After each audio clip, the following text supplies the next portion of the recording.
Maaf, siap. Sebelum kita belajar, mari kita berdoa. Doa dimulai.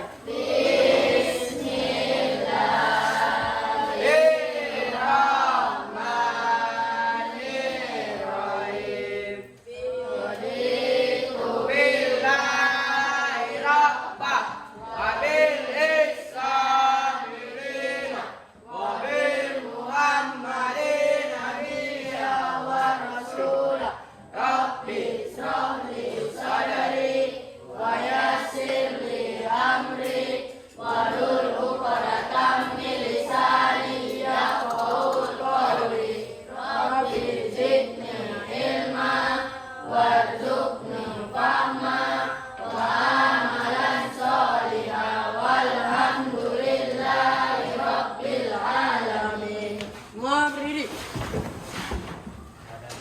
Kepada ibu guru kita beri salam. Assalamualaikum warahmatullahi wabarakatuh. Salam warahmatullahi wabarakatuh. Silakan duduk.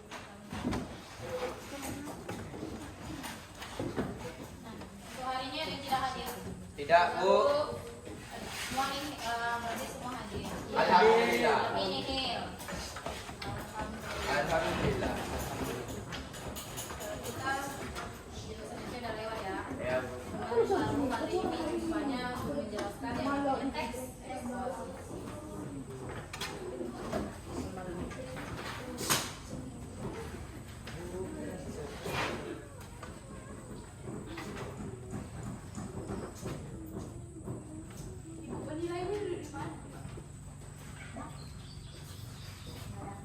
Kata hari ini, jangan mendoakan kalau tidak mau didoakan.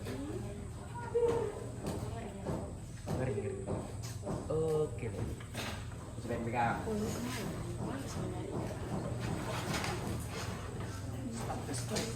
Apa? Masuk.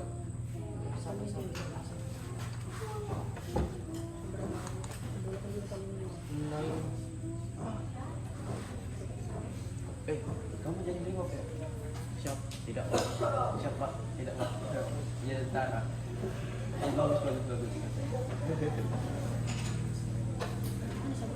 Ada pasang. Pasang bodoh.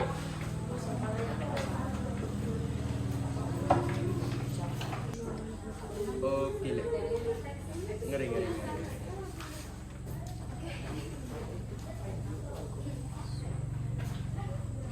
Ya, bodoh. Teks yang yang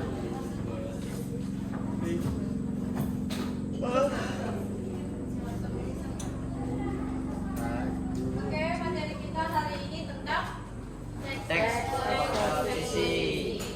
Apa yang dimaksud dari teks eksposisi ini? Teks yang berisi yang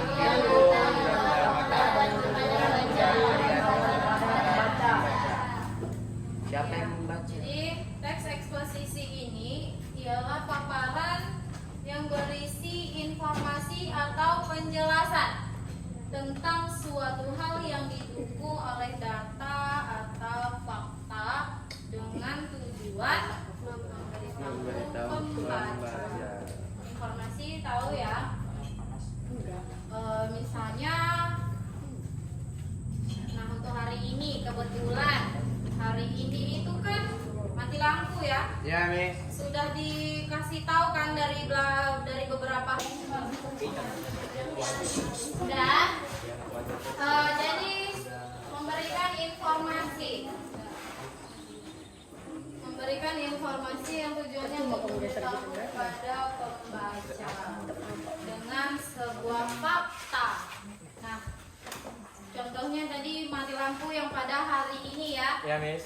Sudah dari jauh-jauh hari diberi pengumuman, diberitahukan kepada masyarakat Sinaboy, khususnya Jalan Darussalam tempat kita ini kan, akan mati lampu pada pukul 9.00 waktu Indonesia Barat sampai dengan jam 12.00. Nah, jadi itu kan sebuah informasi, kan? Tujuannya untuk apa? Memberitahu Memberitahu kepada masyarakat. Faktanya apa? Dia harus ada bukti atau data katanya. Jadi di situ diterterakan bahwasanya memang PT PLN Persero yang mengumumkan. Mereka dijelaskannya PT PLN Bagan Siapiati. Itu fakta ya. Dan betul hari ini mati Lampu. Itulah itu namanya fakta. Jadi seperti itu ya. Ngeri. Lalu teks eksposisi ini memiliki struktur teks eksposisi. Ada? Ayo, ada yang tahu? Ada berapa? 3. Ada 3. Yang pertama. Mati lampu. Fakta. Tesis. Apa itu tesis? Tidak tahu, Miss. Apa tesis? Tempat. Tesis itu pernyataan, pendapat atau pernyataan umum penulis. Itu dia tesis. Misalnya, nanti saya jelaskan ya, saya kasih contohnya. Lalu yang kedua ada argumen. Yang ketiga penegasan ulang.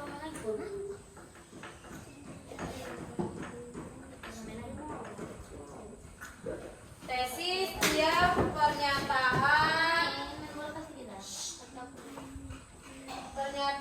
pendapat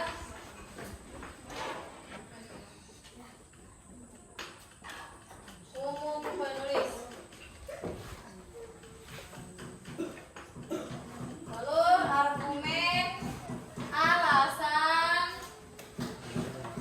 contoh, fakta pendukung yang didapat.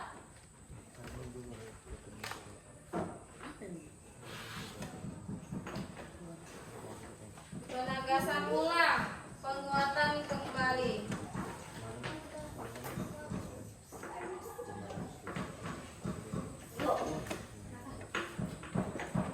Oke, jadi struktur teks eksposisinya ada berapa? 3. Ada berapa, Latif? Strukturnya ada berapa? Ada berapa? Berapa strukturnya? Ada 3. Yang pertama? Tesis. Jadi tesis ini pernyataan pendapat umum penulis. Lalu yang kedua apa, Raka? Argumen. Apa itu argumen? Argumen, alasan, contoh, fakta. Pendukung yang didapat. Oke. Apa Aisyah? Penegasan ulang Aisyah. Apa penegasan ulang? Dibaca.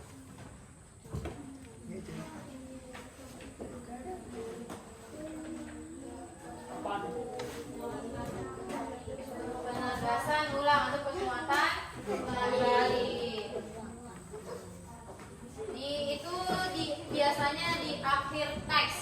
Nah, ini saya ada contoh. Dengar ya. Judulnya manfaat buku. Membaca buku memiliki banyak manfaat bagi perkembangan pengetahuan dan sikap siswa. Dengan membaca, siswa dapat menambah wawasan tentang berbagai ilmu pengetahuan.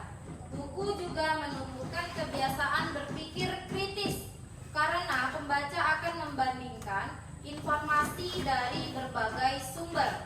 Selain itu, pembaca melatih konsentrasi dan membantu mengurangi kebiasaan bermain gawai terlalu lama. Oleh karena itu, siswa sebaiknya membiasakan diri membaca buku setiap hari agar pengetahuan bertambah dan kebiasaan belajar menjadi lebih baik. Nah, yang di bait pertama itu itu yang dikatakan dari tesis, yaitu membaca buku memiliki banyak manfaat bagi perkembangan pengetahuan dan sikap siswa. Jadi itu pernyataan pendapat ya. Kalau pendapat kalian bagaimana membaca buku itu?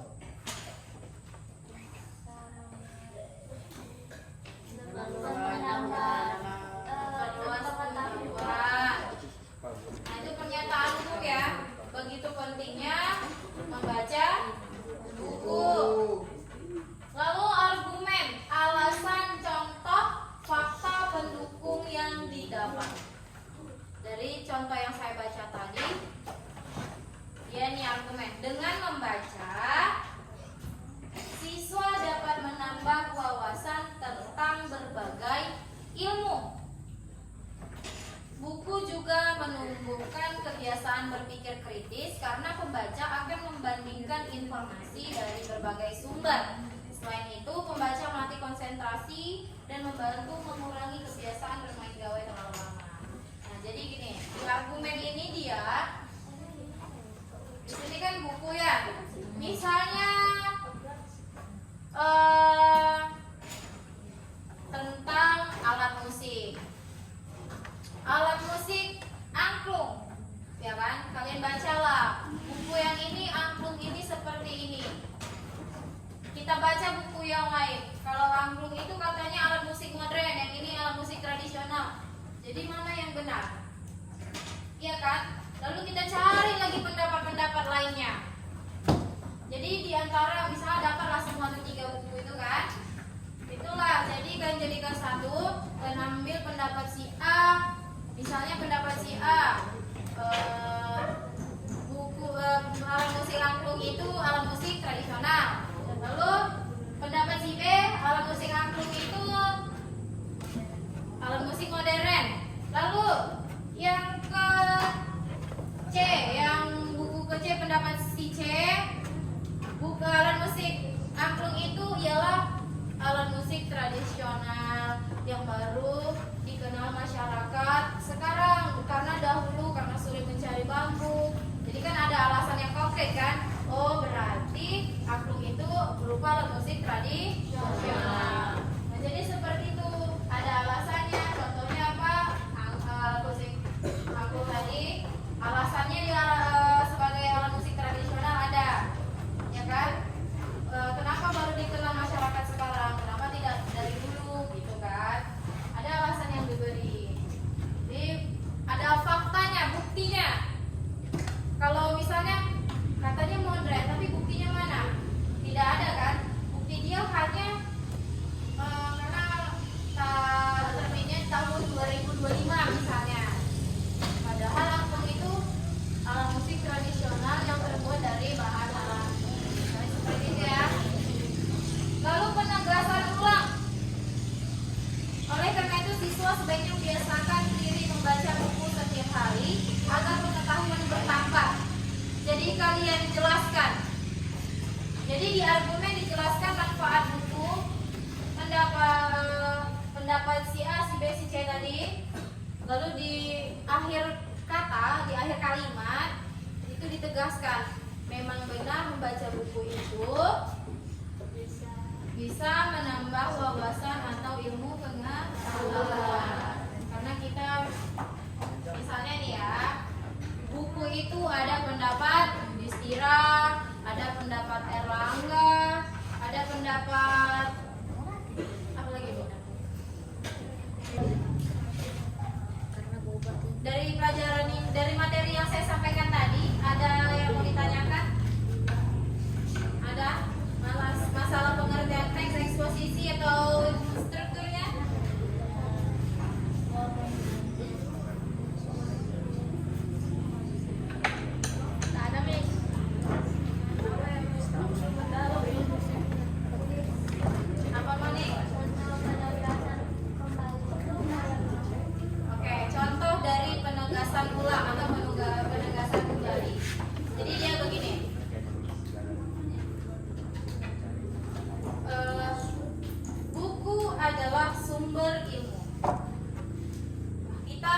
kalau mau memperdalam ilmu pengetahuan kita harus rajin membaca. Baca. Dengan kita selain membaca buku, kita bisa membaca berupa artikel-artikel yang ada di internet. Ya Miss, seperti chat dari ayah. Supaya wawasan kita menjadi lebih luas. Oleh karena itu, oke, ingatkan, saya bilang kalian itu siswa.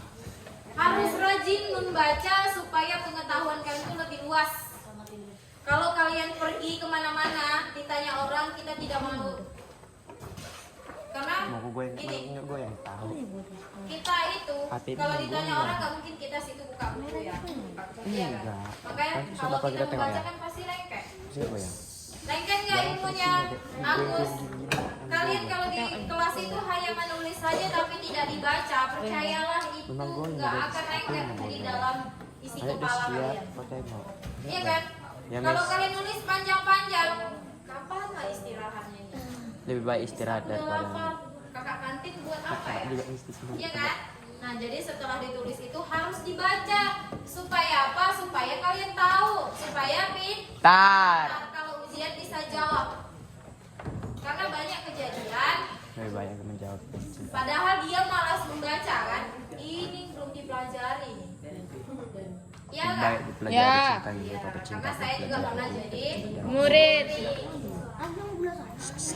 paham ya manfaat membaca? Paham. Apa itu manfaat membaca? Bisa memperluas pengetahuan. Ya, lalu menambah ilmu. Mempertinggi ilmu dan meningkatkan kualitas otak. Meningkatkan Apa ini maksud teks eksposisi?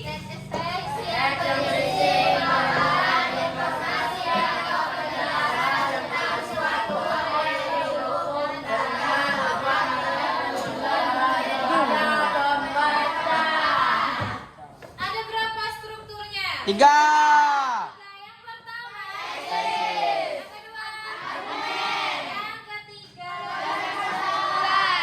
Oke, berarti sudah paham ya? Sudah.